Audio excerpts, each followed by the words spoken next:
Assalamualaikum warahmatullahi wabarakatuh. Rio Hotspot Lover, selamat datang kembali di Rio Hotspot Channel.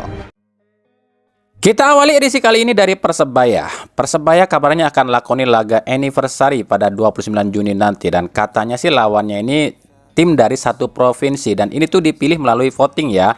Dan kabar terbaru yang kami dapat jika Persibo Bojonegoro yang akan jadi lawan di ajang anniversary-nya ini. Nah, Persibo ini saat ini lagi ada di final Liga 3 nih melawan Farmel FC. Dan jika Persibo menang, maka Persibo akan main di Liga 2. Yang menarik adalah di laga ini kabarnya Persebaya akan mengumumkan seluruh rekrutan barunya termasuk 8 pemain asing. Jadi penasaran ya, siapa aja sih pemain asing baru Persebaya musim depan? Kalau yang udah ada kan ada Bruno, Ucok, Gilson, Rivera, dan Rashid. Ada siapa lagi ya kira-kira? Nah, kan kalian udah tahu 4 pemain asing Persebaya resmi dicoret, yakni Paulo Henrique, Yan Victor, Dusan Stefanovic, dan juga Robson Duarte. Ya, kita akan lihat siapa pengganti para pemain ini.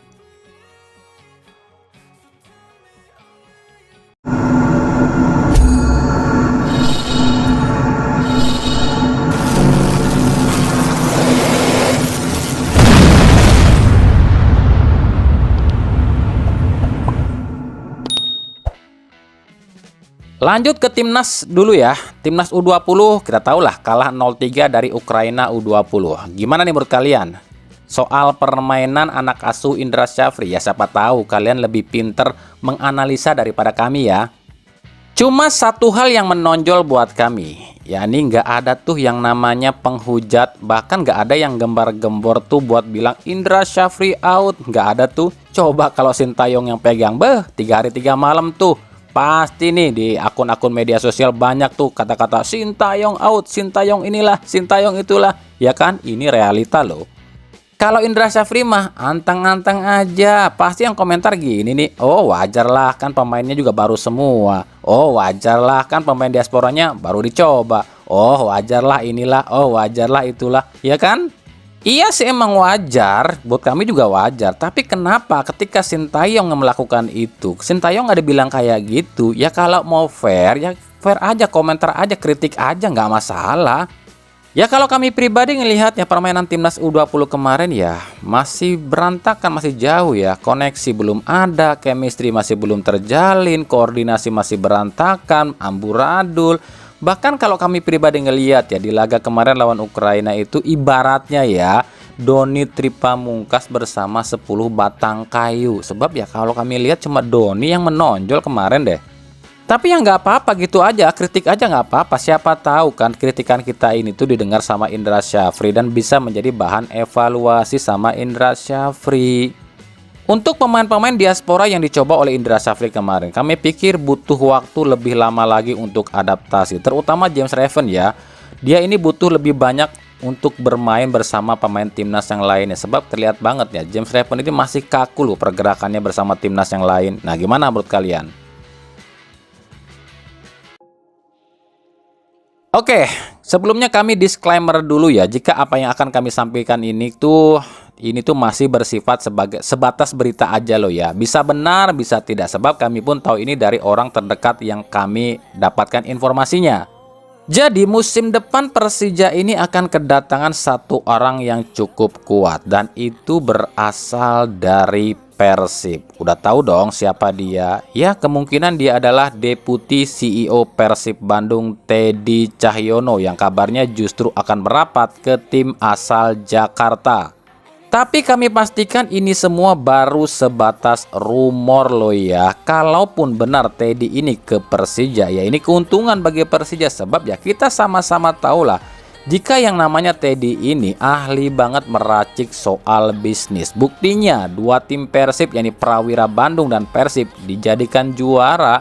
Dan Persib sendiri di tangan Teddy Cahyono belum pernah tuh kedengaran ada yang namanya nunggak gaji ataupun masalah keuangan.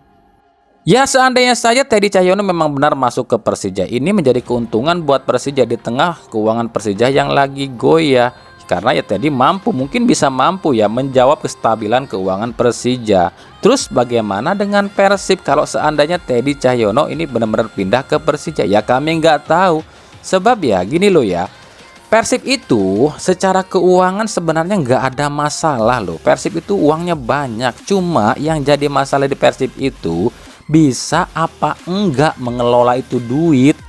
Contohnya gini aja deh ya, dari segi pemain aja deh ya. Kita kan sama-sama tahu Teddy ini tuh pintar banget kalau nyari pemain. Biasanya nyari pemain yang murah tapi dijadikan bagus. Ya meskipun ya nggak semua rekrutan Teddy Cahyono ini tuh bisa gacor lah di Persib. Mungkin juga ada yang jong juga.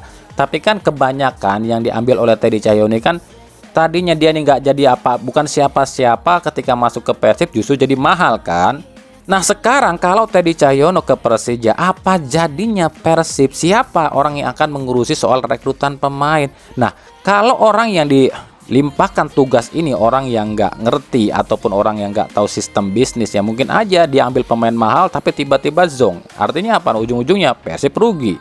Jadi intinya kami belum bisa membayangkan apa jadinya Persib jika tidak ada Teddy Cahyono atau Teddy Cahyono out. Apakah bisa Persib punya training ground? Apakah jadi GBLA itu berubah nama menjadi Allianz Arena?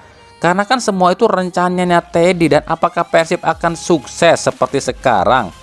Apakah Persib akan dapat juara lagi musim depan? Kan itu yang jadi pertanyaan. Sebabnya kita sama-sama tahu Persib itu bisa dekat dengan PSSI karena adanya Teddy Cahyono sebagai tangan kanan Erick Thohir. Nah ketika Teddy Cahyono out, Persib udah nggak punya lagi backingan di PSSI. Makanya kemungkinan Persib akan jadi tim oposisinya PSSI yang akan selalu dimusuhi lebih keras oleh PSSI. Jadi musim depan seandainya benar Teddy Cahyono ke Persija dan Persib nggak punya lagi orang yang dekat dengan PSSI, jangan banyakkan omong kalau memang Persib ini selalu dicurang ya, karena seperti itulah realita liga kita. Kita ke berita klub dan pertransferan dulu kali ya. Yang pertama, buat yang nanyain soal Tyrone Del Pino, pemain Persib yang dipinjamkan ke Thailand ya. Tyrone itu kan dikontrak selama setahun nih dengan opsi perpanjangan. Nah Tyrone itu kalau nggak salah datang ke Persib bulan Juli 2023, yang artinya kontraknya cuma 1 musim. Artinya apa? Akhir musim ini kontrak Tyrone harusnya udah habis dong dengan Persib. Dan info yang kami dapat, Tyrone ini kabarnya sih nggak akan kembali ke Persib loh ya. Persib itu cuma akan nambah 2 pemain asing baru aja. Yang satu dari Kroasia, yang satu dari ASEAN. Catat ya, ASEAN bukan Asia. Nah kabarnya pemain ini pun ini sangat dekat dengan Boyan Hodak yang ASEAN ini loh ya. Kami nggak bisa sebutkan ASEAN-nya dari mana. Ya silahkan tebak-tebak sendiri aja nama negara ASEAN tuh mana aja. Intinya bisa Singapura, bisa Malaysia, bisa Filipina, dan lain-lain. Pokoknya ASEAN lah. Jadi musim depan Persib itu 6 pemain asing bebas dan 2 dari ASEAN. Jadi udah jelas ya untuk Tyrone Del Pino. Ini kabar yang kami dapat sih Tyrone akan tetap di Thailand. Kayaknya sih nungguin habis kontraknya aja di akhir musim ini ya. Tapi nggak tahu juga, nanti kita lihat perkembangannya aja. Nanti tanggal 10 Juni ini ya.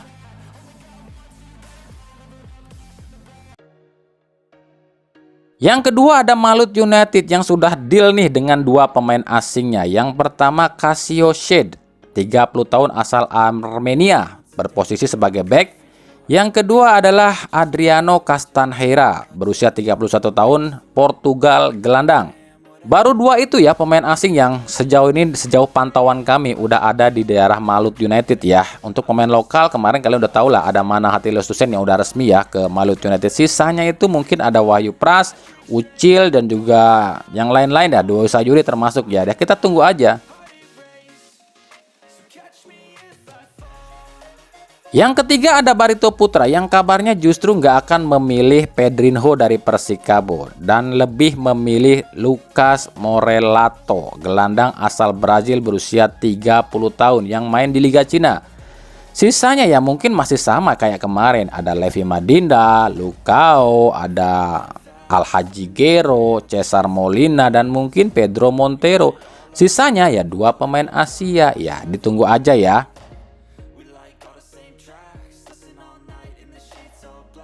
Yang keempat ada Persita Tangerang yang kabarnya justru lagi negosiasi nih dengan bek asal Brazil yang baru aja nih keluar dari Persis Solo, Jamerson Xavier. Nah, kalau Jamie ini beneran jadi ke Persita, berarti udah dua nih ya saat ini pemain asing baru Persita, dan dua-duanya back semua loh. Kemarin kan ada Alexandre Lazari.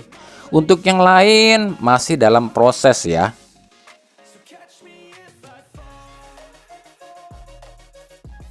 Yang kelima ada Borneo FC yang kabarnya justru akan memenangkan nih perebutan bek tengah milik PSM Makassar Erwin Gutawa yang kemarin baru keluar. Nah, Borneo ini bersaing dengan sejumlah klub lain yang juga meminati Erwin Gutawa seperti Persija, Persib, Arema, dan lain-lain. Tapi dari info yang kami dapat, 75% Erwin Gutawa ini lebih condong ke Borneo FC. Ya cocok sih, ini sama-sama keras juga sih.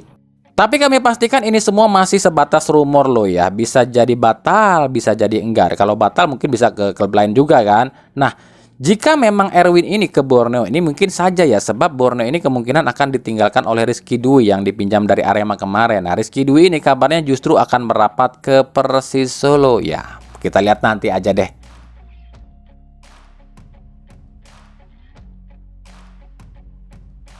Yang keenam yang nanyain soal Semen Padang. Sejauh ini pemain-pemain Semen Padang yang lagi dibidik adalah yang pertama Renan Silva dari Persik Kediri. Ini prosesnya atau persentasenya udah sampai 60% sekarang ya. Yang kedua Paulo Victor, ex penyerang Persebaya. Ini 40% persentasenya. Yang ketiga Dimas Derajat dari Persikabo. Ini persentasenya turun nih, jadi 30% aja nih. Yang keempat adalah Helio Cruz asal Portugal. Ini pun persentasenya 35%. Yang kelima ada Miftah Anwar Sani, persentasenya 43%. Yang keenam Ramadan dari Persiraja, ini udah resmi ya. Yang ketujuh ada Paulo Bugas asal Filipina. Ini persentasenya malah turun jadi 15%. Yang keenam adalah Victor Monseila asal Chili. Persentasenya 50% ya. Baru itu kabar yang kami dapat dari sekitaran manajemen Semen Padang.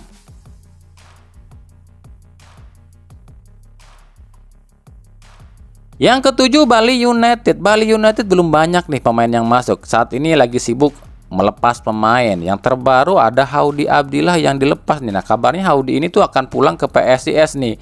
Tapi juga Haudy ini dikaitkan dengan beberapa klub lain juga seperti Persib, Persija, Arema, PS Biak, PSM Makassar, dan Borneo FC. Ya, kita akan tunggu aja kemana pemain asal Semarang ini akan berlabuh. Itu udah kami sebutin ya, asal Semarang loh.